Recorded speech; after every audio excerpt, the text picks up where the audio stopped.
After graduating high school, I was cruelly labeled the ugly one, and ultimately disowned by my own family, left to start life completely on my own. A decade later, fate brought us face to face again at my sister's wedding, where the same relatives who had cast me aside now struggled to recognize the person I had become. "You know her?" That's what he asked, totally oblivious, as my heart hammered against my ribs. He had no idea the woman standing there, me, Brianna Miller, was about to expose a decade of brutal family secrets, and bring a picture-perfect wedding crashing down around everyone. This isn't just a story about a family who disowned their own, it's about the ultimate comeback they never saw coming. I'm Brianna Miller, and just thinking about that day, standing outside my sister Heather's wedding venue at 28, still makes my blood run cold. 10 years ago, my family, the self-proclaimed perfect Millers, disowned me. The ugly duckling, the embarrassment, the black sheep they banished. They never expected to see me again. Especially not as the woman I am today. My sister's face when her eyes finally landed on me across the room? Absolutely priceless. Her new husband? Clueless. Which, honestly, just made what happened next even sweeter. Growing up in Greenwich, Connecticut, meant one thing above all else to my parents: appearances. Wealth, status, and most importantly, a flawless facade. Our colonial house, with its manicured lawn and perfect white picket fence, was a physical manifestation of their obsession. My mother, Catherine Miller, was the quintessential socialite: designer clothes, perfectly styled blonde hair, a smile practiced to perfection for country club gatherings. My father, Richard Miller, a prominent investment banker, seemed to measure his worth by his connections and the impression our family made. And then there were us kids, my older sister, Heather, and me. From the start, the contrast was stark. Heather was blessed with my mother's natural beauty: tall, slender, flowing blonde hair, bright blue eyes that charmed everyone. She was the perfect daughter, homecoming queen, straight-A student, tennis team captain. When Heather walked into a room, people noticed. My parents practically glowed with pride at her every accomplishment, from winning the science fair to being asked to prom by the quarterback. I, on the other hand, was the disappointment. While Heather flourished, I struggled. Severe acne covered my cheeks and forehead, metal braces made me self-conscious about smiling, and I carried an extra 20 pounds that made me hide in baggy clothes. My mousy brown hair never seemed to style right, and my glasses were constantly sliding down my nose. At family functions, relatives would gush over Heather, then turn to me with that pitying look that spoke volumes without a single word. "Brianna, why can't you put some effort into your appearance like your sister?" my mother would ask, applying her lipstick before parties. "Impressions are everything in this world." My father was less direct, but equally damaging. "Your sister's already been accepted to 3 Ivy League schools," he'd comment over dinner. "What are your plans again?" This, despite my straight A's in advanced math and science courses, which somehow never seemed to register with him. The constant comparisons were relentless. "Look at how Heather carries herself," my mother would say. "Or notice how everyone gravitates to your sister. That's social intelligence." The message was crystal clear. I was fundamentally lacking in ways that mattered to them. There were rare moments of normalcy, brief glimpses of what a supportive family could be. Like when my father taught both of us to swim one summer, patiently guiding me through my fear of deep water. Or Christmas mornings when status and appearances temporarily faded into the background, and we just were. These memories, somehow, made everything worse. They showed me what we could have been, if only appearances hadn't mattered so much. School wasn't much better. While Heather collected friends effortlessly, I often found myself eating lunch alone, buried in books about computer programming and technology. Something about coding spoke to me. In that world, what mattered was your skill and logic, not how you looked or who your family was. I started teaching myself to code when I was 14, creating simple games and websites in my bedroom while Heather hosted sleepovers downstairs. "Nobody cares about computers, Brianna," my mother said once, finding me hunched over my laptop at midnight. "You should be focusing on social skills. That's what will get you ahead in life." The one person who saw me differently was my grandmother, Eleanor.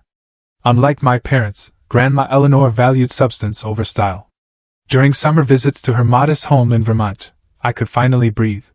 She listened to my excited explanations about coding projects with genuine interest.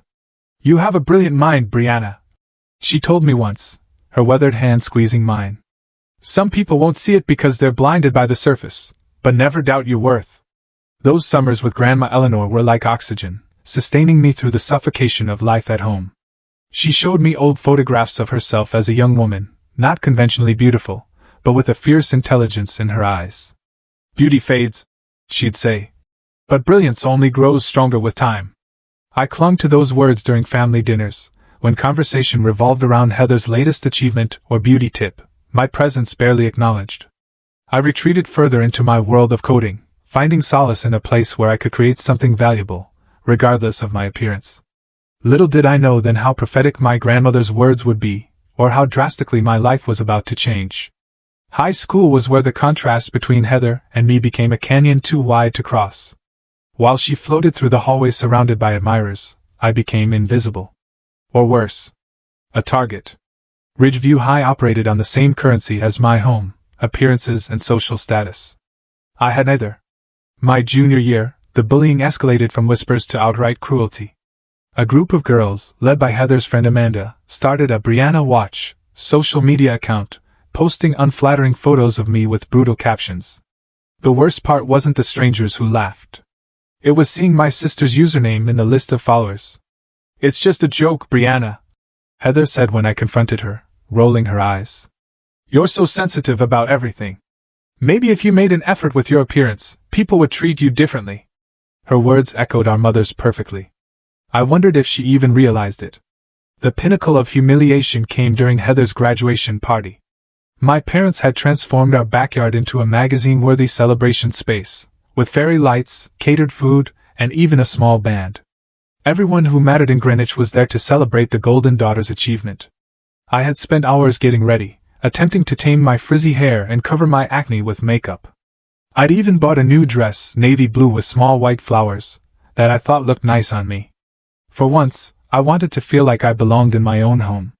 I was standing near the punch bowl when I overheard Amanda and her friends. "God, what is she wearing? It's like she doesn't even try," Amanda snickered.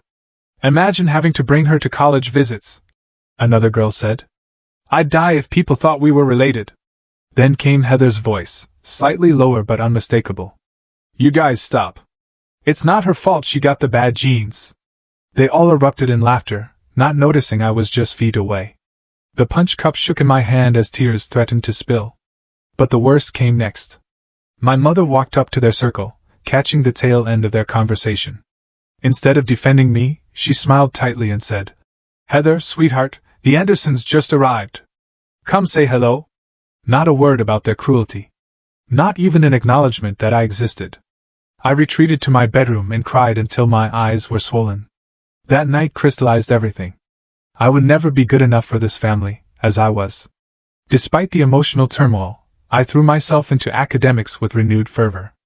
If I couldn't be beautiful by their standards, I would be brilliant. My coding projects grew more sophisticated, earning recognition from my computer science teacher, Mr. Lambert, who encouraged me to apply to top tech programs. "You have a natural talent for this," he told me. "Stanford's computer science program would be lucky to have you."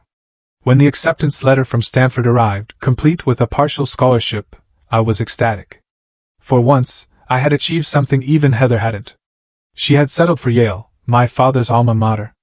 I imagined foolishly that this might finally earn their respect. I presented the acceptance letter at dinner, my hands trembling with excitement and nervousness. "Stanford," my father said, barely glancing at the letter. "That's in California. So far away. They have the best computer science program in the country," I explained. "And they're offering me a scholarship." "Partial scholarship," my mother corrected, frowning. "We'd still have to pay quite a bit." "It's an investment in my future," I said, the words sticking in my throat. My father put down his fork. "Brianna, let's be realistic. College is expensive, and we need to prioritize investments that will pay off." "What does that mean?" I asked, though deep down I already knew. "It means," my mother interjected, "that we need to consider the likelihood of success. Heather has clear potential. She's socially adept, presents herself well, has the right connections through her sorority. These things matter in the real world. And my academic achievement doesn't?" My voice cracked. "Don't be dramatic," my father sighed. We're simply saying that investing in your sister's law school makes more financial sense than sending you across the country for a computer hobby. It's not a hobby. I've been accepted to one of the best programs in the world, I protested, tears beginning to fall. Brianna, my mother said coldly, looking at me then, emotional, disheveled, making a scene. Do you really think you're prepared for the professional world? You can barely make it through a family dinner. The words struck like physical blows. But what came next was the final cut. Let's be honest, my father said. You're the ugly duckling of this family, and no college degree is going to change that. In our world, presentation matters. Connections matter. You simply don't have what it takes. The room fell silent. Even Heather looked uncomfortable. Richard, my mother murmured, not in objection to his cruelty, but to his bluntness. I stood up slowly, legs shaking. So that's it? I'm not worth investing in because I'm not pretty enough? We're being practical, my father replied. Maybe try community college. See if you can improve yourself. I left the table without another word, locking myself in my bedroom. Through my tears I made a decision. I would never beg for their approval again. The next day, Grandma Eleanor called, somehow sensing something was wrong. When I told her everything through sobs, she was silent for a long moment. Pack your things, she finally said. Come to the bank tomorrow at noon. I have something for you. She had been saving for years. I always knew you might need an escape fund, she said the next day, handing me a cashier's check for $20,000. This was meant for my retirement, but you need it more. Go to California. Become who you're meant to be. I hugged her, both of us crying. I'll pay you back every penny, I promised. Just succeed, she whispered. That's all the repayment I need. 2 days later, I left with one suitcase and my laptop. I didn't say goodbye to my parents or Heather. Instead, I left a note, going to become someone you'll regret dismissing. I didn't know then how prophetic those words would be. Seattle in September was nothing like Connecticut. The constant drizzle seemed fitting for my mood as I settled into the cheapest apartment I could find. A tiny studio with a hot plate instead of a kitchen, shared with 2 other girls in a building that smelled perpetually of damp laundry. Stanford had been the dream, but reality had different plans. The University of Washington had offered me a last-minute spot with a decent financial aid package when I explained my situation. Those months tested every ounce of my resolve. I worked mornings at a coffee shop, evenings waiting tables, and weekends doing data entry, all while carrying a full course load in computer science. Sleep became a luxury I couldn't afford. Some nights, curled on my thin mattress with the sounds of the city filtering through paper-thin walls, I wondered if my father had been right. Maybe I didn't have what it takes. My roommates, Lynn, a biochemistry major, and Dakota, an art student, became my friends by proximity rather than choice. They witnessed my darkest moments, like when I got the call that my partial tuition payment was due and I was still $1,000 short. You've barely eaten all week, Lynn observed, pushing a plate of her homemade dumplings toward me as I calculated my finances. I'm fine, I lied, though my stomach growled in betrayal. Take the food, Dakota said firmly. And take this. She handed me a flyer for a coding competition with a $2,000 prize. Your weird robot programs are good. You should enter. I almost didn't. The voice in my head, sounding suspiciously like my mother's, kept whispering that I would embarrass myself. But desperation proved stronger than doubt.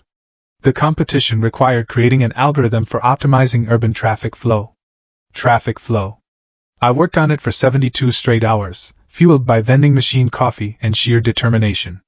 When I presented my solution, my hands shook so badly I nearly dropped my laptop. But as I explained my approach, something strange happened. People listened. The judges asked questions that indicated genuine interest, not pity or dismissal. I didn't win first place, but my third-place finish came with a $1,000 prize and something far more valuable: validation from people who understood the field. One of the judges, Professor Morgan, approached me afterward. Your solution showed remarkable insight, she said, her gray eyes sharp behind round glasses. Especially for a freshman. Are you planning to specialize in algorithm development? For the first time, someone was asking about my mind, not my appearance. The sensation was so novel it took me a moment to respond. Professor Morgan became my mentor, recommending me for research assistantships and introducing me to her contacts in Seattle's growing tech scene. Under her guidance, I began to see my potential through her eyes, rather than my family's. The tech industry needs minds like yours, she told me during one of our weekly meetings. Creative, resilient, and unafraid to challenge conventional approaches. By the end of my first year, I had secured a summer internship at a small security software company. The pay wasn't much, but the experience was invaluable. I felt myself growing, not just as a programmer, but as a person. For the first time, I was in an environment where my appearance was irrelevant compared to what I could create. My social circle expanded gradually, introducing me to people who valued substance over style. My study group, Aiden, Zoe, and Marcus, became true friends who never made me feel self-conscious about my looks or background. With them, I could simply be Brianna, the coding whiz, not Brianna, the family disappointment.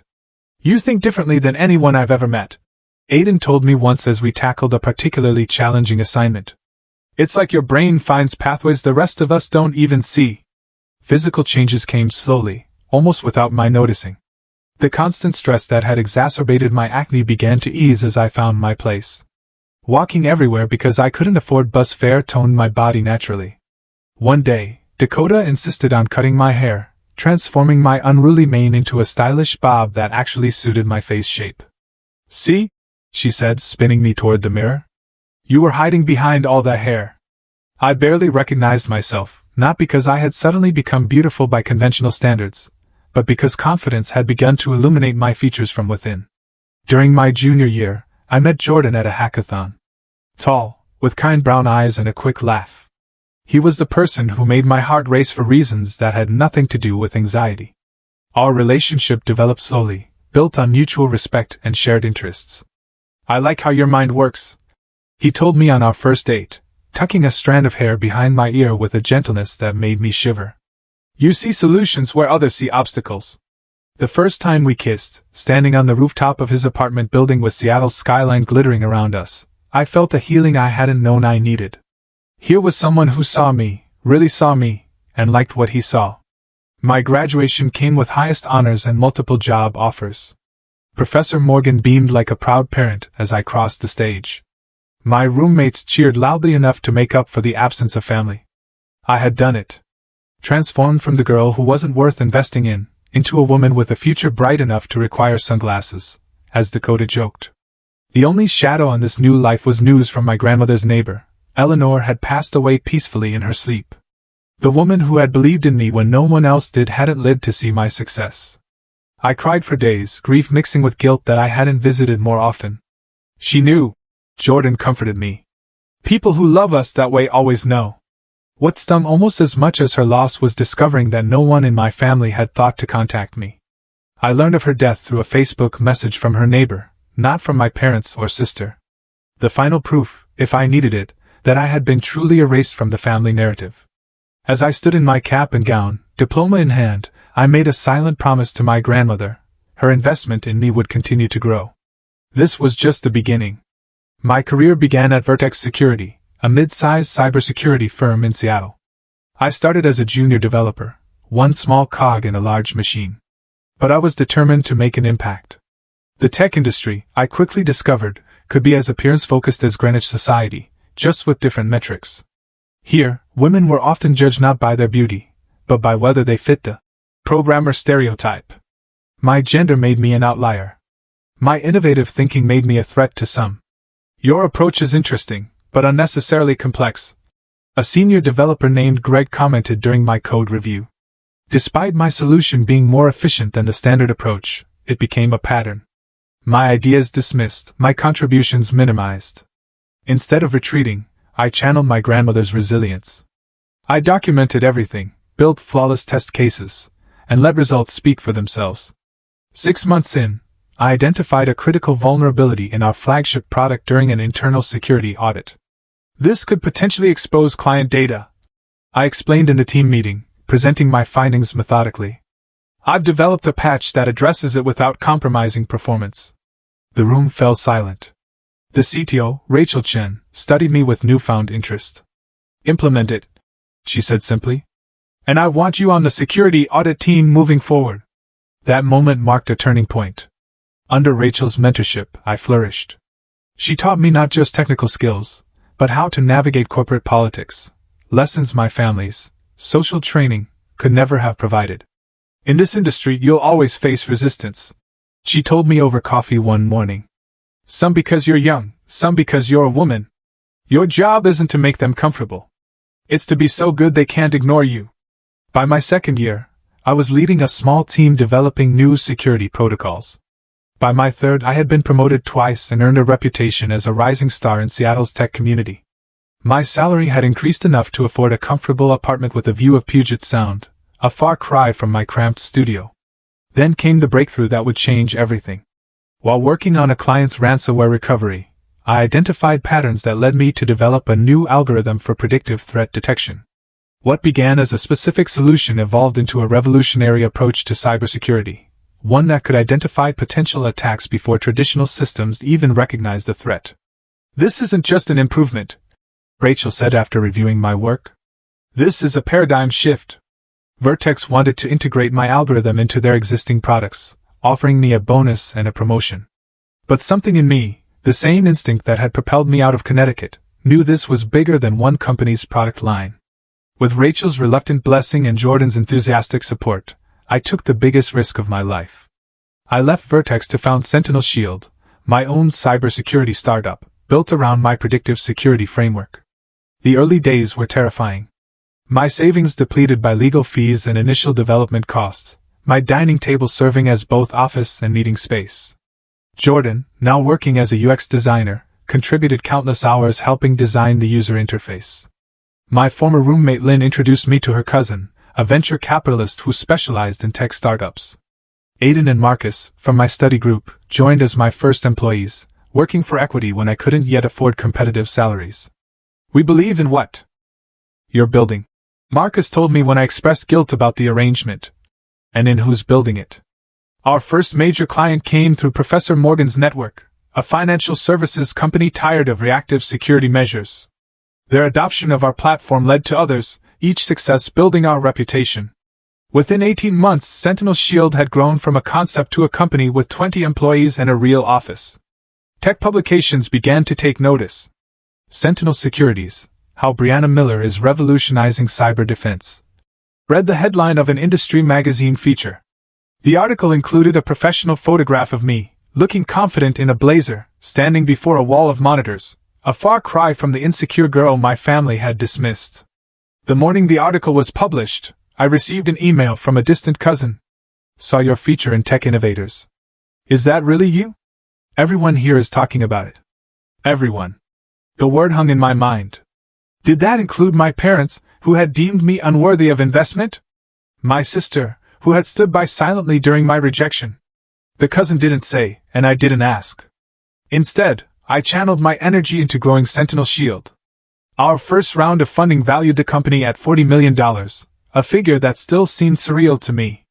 I was now the CEO of a rising tech company, with a team that respected me and clients who sought my expertise.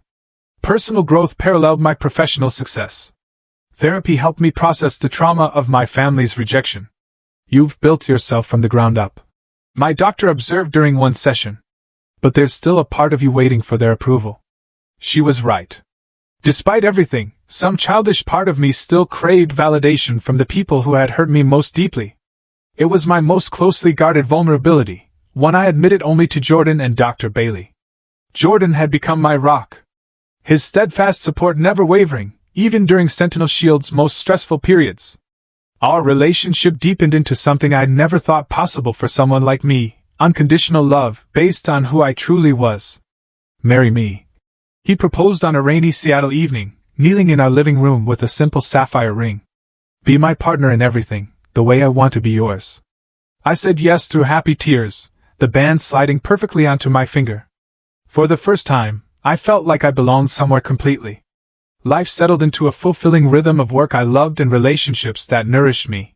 I had created a chosen family of friends and colleagues who valued me for exactly who I was. At 37, Sentinel Shield was becoming a major player in cybersecurity, with offices in 3 cities and over 100 employees. I had everything I'd ever wanted, except closure with the past that still occasionally haunted my dreams. Then, the elegant cream envelope arrived, bearing a return address from Greenwich, Connecticut. The invitation sat on my coffee table for 3 days before I could bring myself to open it. Its heavy cream paper and gold embossing screamed old money, the world I'd left behind.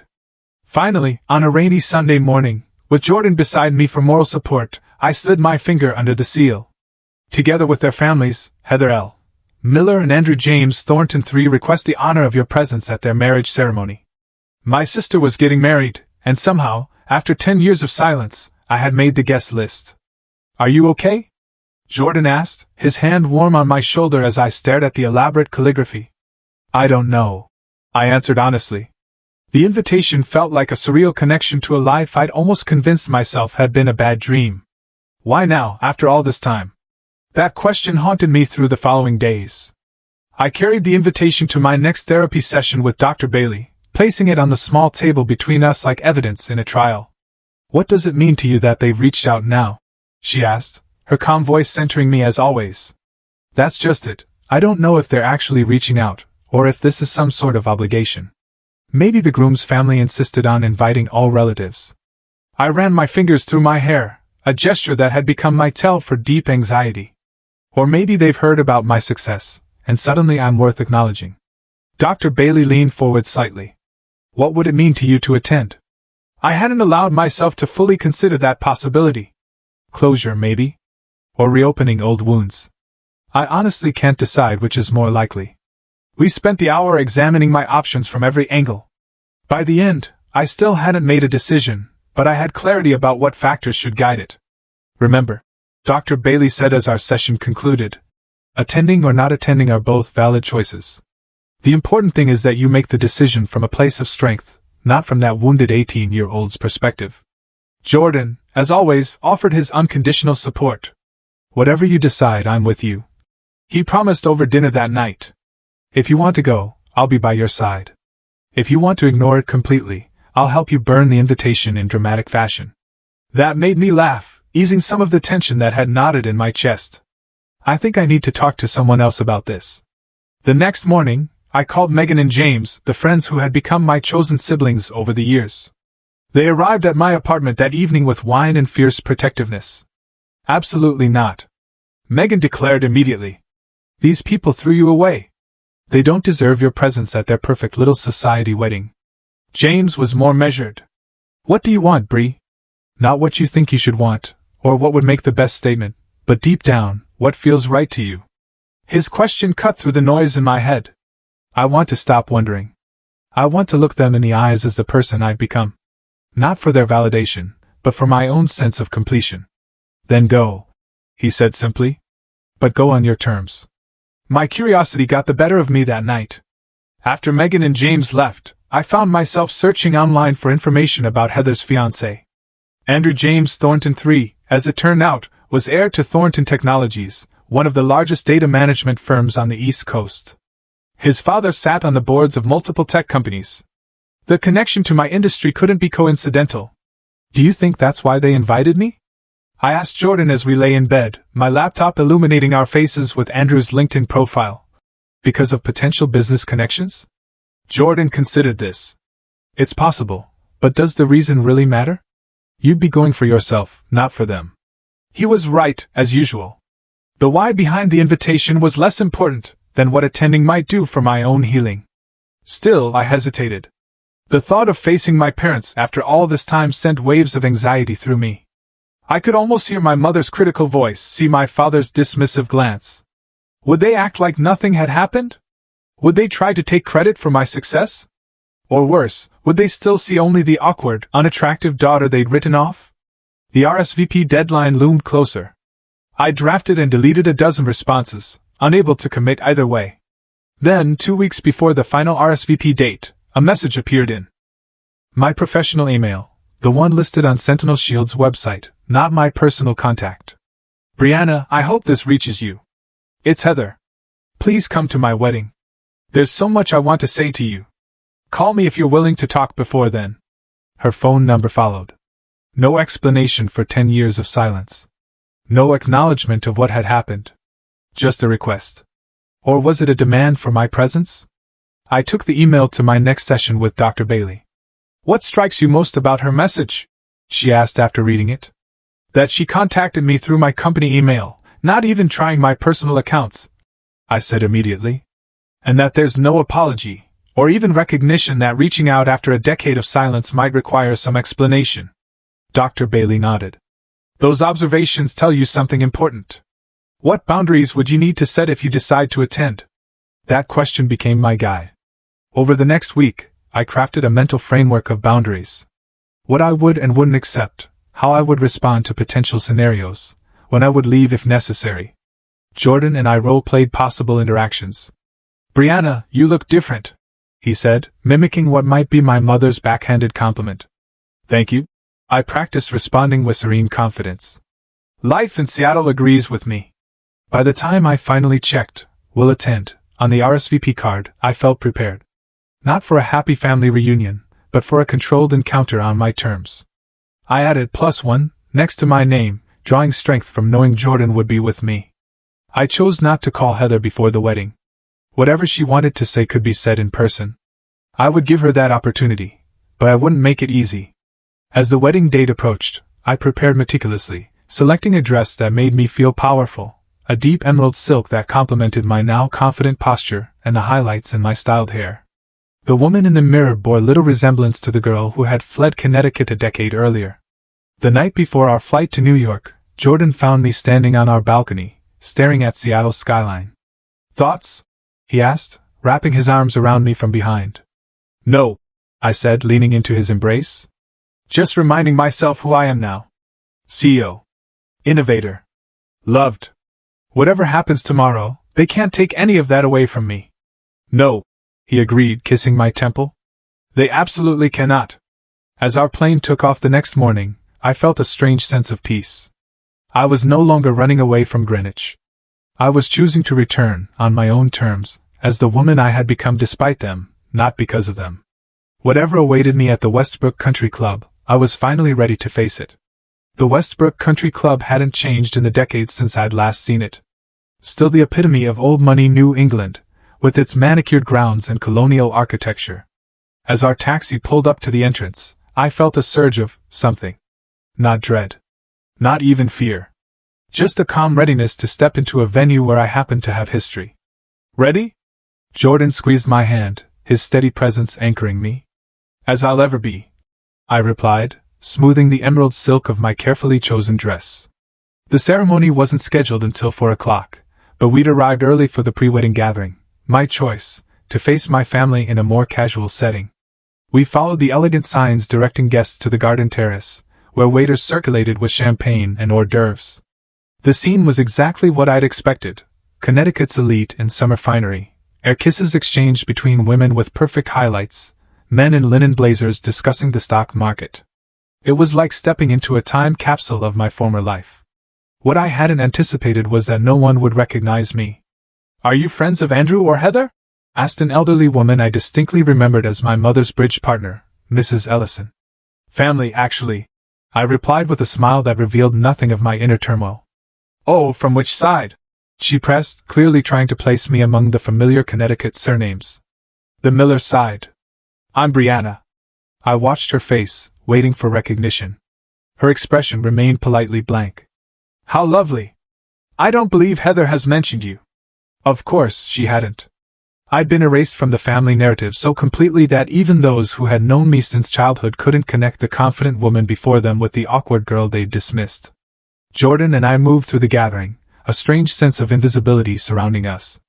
I overheard snippets of conversation about Heather's perfect match and the merger of two great families, because that's what this wedding really was, a merger, just as my parents had always planned. Then I saw them. My parents. Standing near the stone balustrade overlooking the golf course. My mother, Catherine, still slender and blonde, with more obvious help from her stylist now. My father, Richard, his hair gray, but his posture still radiating authority. They were speaking with a couple I didn't recognize, champagne flutes in hand. The picture of WASP success. My heart hammered against my ribs as I approached them, Jordan's hand at the small of my back providing silent support. Excuse me, I said, stepping into their conversation circle with practiced poise. My mother turned, her social smile firmly in place. Yes, hello, she said pleasantly, with no flicker of recognition in her eyes.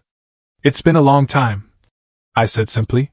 Her expression remained blank for 3 more seconds before I saw it, the moment of realization dawning in her eyes, followed immediately by shock, and something like fear. "Brianna," she whispered, the champagne flute trembling slightly in her hand. My father turned at the name, his practiced smile faltering as he took in my appearance. "My God!" he murmured. "Surprise?" I said with a calm I didn't entirely feel. "It's good to see you both. This is my fiancé, Jordan Reed." Jordan extended his hand with perfect composure. "Pleasure to meet you, Mr. and Mrs. Miller. Congratulations on your daughter's wedding day." My mother had recovered enough to shake his hand automatically, social training overriding shock. "Thank you," she managed. "If you'll excuse us, I need a private word with Brianna." The couple they'd been speaking with exchanged curious glances but moved away tactfully. My father looked like he'd seen a ghost. "What are you doing here?" my mother hissed once the others were out of earshot. "I was invited," I replied simply, pulling Heather's invitation from my clutch as evidence. Quite a surprise after 10 years of silence. But I thought it would be rude to decline. "You look different," my father said, his eyes scanning me as if trying to reconcile the woman before him with the daughter he'd rejected. 10 years will do that," I replied. "As will building a successful life on your own terms." My mother's eyes darted nervously around the gathering. "This isn't the time or place for whatever this is. Heather's wedding day should be perfect." "I couldn't agree more," I said with practiced ease. "I'm simply here as an invited guest to celebrate my sister's marriage. Nothing more, nothing less." "Brianna," my father began, his businessman's composure returning. "Perhaps we should discuss this privately." "There's nothing to discuss," I interrupted gently. "The time for that conversation was 10 years ago. Today, I'm just another wedding guest." I took Jordan's arm. "If you'll excuse us, we should mingle before the ceremony." As we walked away, I could feel their eyes boring into my back. The hurdle had been cleared. I'd faced them without falling apart, without seeking their approval, without apologizing for my existence. The knot of anxiety in my chest began to loosen. "You were magnificent," Jordan whispered. The ceremony itself was predictably perfect. White roses everywhere, a string quartet playing classical pieces. Heather, resplendent in a designer gown that probably cost more than my first year of college. I watched from the middle rows, deliberately choosing not to sit in the reserved family section, despite my technical right to be there. Heather was still beautiful, more polished now, with a slight hardness around her eyes that came from years in competitive social circles. She didn't see me during the ceremony, her focus entirely on her Princeton-educated, CO-in-waiting groom. The reception was held in the club's grand ballroom, transformed into a fairy tale of crystal and flowers. Jordan and I found our assigned table, far from the family tables, I noted without surprise, and made conversation with Andrew's distant cousins, who seemed pleasant enough. I was returning from the restroom when it happened. The moment I came face to face with my sister for the first time in a decade. She was alone in the hallway, making her way back to the reception. Her step faltered when she saw me, her perfectly made-up face registering shock that she couldn't hide. "Brianna," she whispered, as if seeing an apparition. "Hello, Heather," I said calmly. "Congratulations. It was a beautiful ceremony." She stared at me, taking in my appearance, my poise, the confident woman who bore little resemblance to the sister she'd last seen. "You came," she finally said. "I wasn't sure you would. Your invitation was unexpected." Something flashed in her eyes, guilt, perhaps, or embarrassment. "You look amazing," she said, changing the subject in typical Heather fashion. "Really transformed." "Life has a way of doing that," I replied. "Especially when you're forced to build it entirely on your own." She flinched slightly at that. "Brianna, there you are, darling." A handsome man in a perfectly tailored tuxedo approached, placing his hand on Heather's waist. "Andrew Thornton III, the groom himself. Your mother is looking for you. Something about photos with your grandparents." He noticed me then, offering a polite smile. "Hello there. Andrew, this is..." Heather began, but I extended my hand. "Brianna Miller. It's a pleasure to meet you, Andrew. The ceremony was lovely." He shook my hand warmly. "Thank you. You know Heather?" he asked with genuine curiosity. The question hung in the air between us, heavy with implication. Heather's eyes widened slightly, a silent plea I couldn't quite interpret. Actually, I said, meeting my sister's gaze directly. I'm her sister. Andrew's expression shifted to confusion. Sister? But Heather always said she was an only child. The moment crystallized around us, time seeming to stop in the quiet hallway. Heather's face drained of color beneath her makeup. Did she? I said softly. How interesting. There must be some misunderstanding, Heather said quickly. Brianna and I, we've been estranged for many years. It's complicated. Estranged? Andrew looked between us, genuine confusion on his face.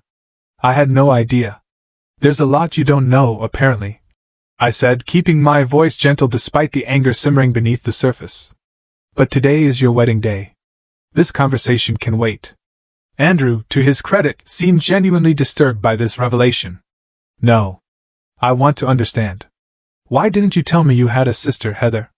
Heather's perfect composure cracked slightly. It's a long story, Andrew. My family, we had a falling out with Brianna years ago. It was painful, and I didn't talk about it. A falling out? I echoed, unable to let such a sanitized version stand. Is that what we're calling it when your parents disown you and tell you you're not worth investing in because you're the ugly duckling? Andrew's expression shifted from confusion to shock. What? Andrew, please. Heather pleaded. Not now. But the moment of revelation had its own momentum. More guests were entering the hallway, including my mother, who stopped short at the tableau before her. What's going on here? She asked, her social smile strained. I was just meeting Brianna, Andrew said, his voice carrying enough to draw attention from nearby guests.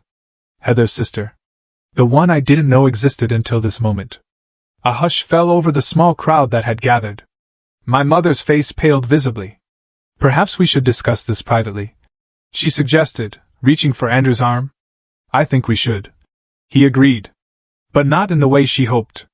Heather, Brianna, would you both join me in the library now? The club's library was a wood-paneled sanctuary of old books and leather chairs.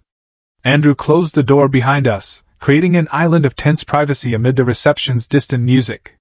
Explain, he said simply, looking between Heather and me. Heather looked trapped, glancing toward the door as if contemplating escape. Andrew, it's our wedding day. Can't this wait? No, he said firmly. I just discovered my wife has a sister she never mentioned. A sister who claims she was disowned by your family. That's not a small detail, Heather. I stood quietly, allowing the moment to unfold without my intervention.